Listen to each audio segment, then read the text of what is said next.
Well, the United States has not conducted a nuclear test explosion since September of 1992. The site where this could occur again is in Nevada, the former Nevada test site outside of Las Vegas. The United States does not need to conduct nuclear test explosions for any technical or military or political purpose. And in fact, no country on the planet has conducted a nuclear test explosion in this century except for North Korea, and that was in 2017. There was a 1996 treaty, the Comprehensive Nuclear Test Ban Treaty, which the United States signed, that obligates all 187 states parties not to conduct nuclear test explosions. It would take a great deal of work for the United States to conduct such a explosion, a bomb explosion underground at the Nevada test site. A hole would have to be drilled, a vertical shaft deep underground.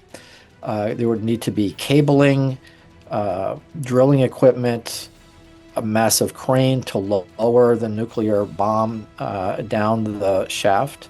And then it would have to be backfilled with earth and rock to try to contain the detonation. This could take many months. I would estimate 36 months or so, 3 years, and hundreds of millions of dollars to do. There are other kinds of lower yield nuclear detonations, very low yield detonations that could be done in a tiny containment vessel, a steel containment vessel, or a chamber deep underground. This too would require significant work to prepare. The U.S. has some facilities where this could be done potentially.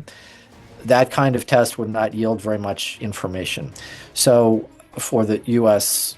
Government, because we've already conducted since 1945 1,030 plus nuclear test explosions, at the most of any country on Earth. Well, today, the risk of nuclear conflict and nuclear arms racing is unfortunately rising. I think it is higher than it has been at any point since the end of the Cold War in around 1990.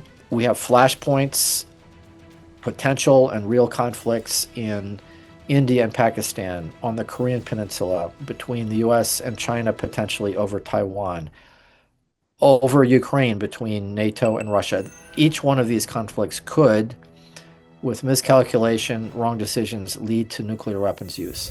We also have the United States and Russia approaching the end of the last treaty, limiting their arsenals. The new Strategic Arms Reduction Treaty is going to expire in less than 100 days. It cannot be renewed. And the two sides have not yet started talking about what might follow.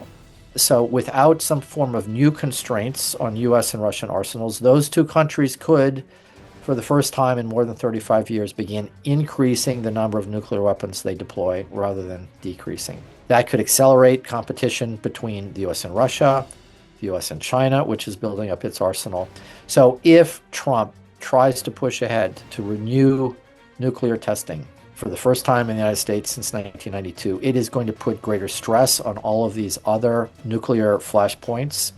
It is going to, as I said, potentially lead to a chain reaction of nuclear testing by other countries. The world is going to be less secure.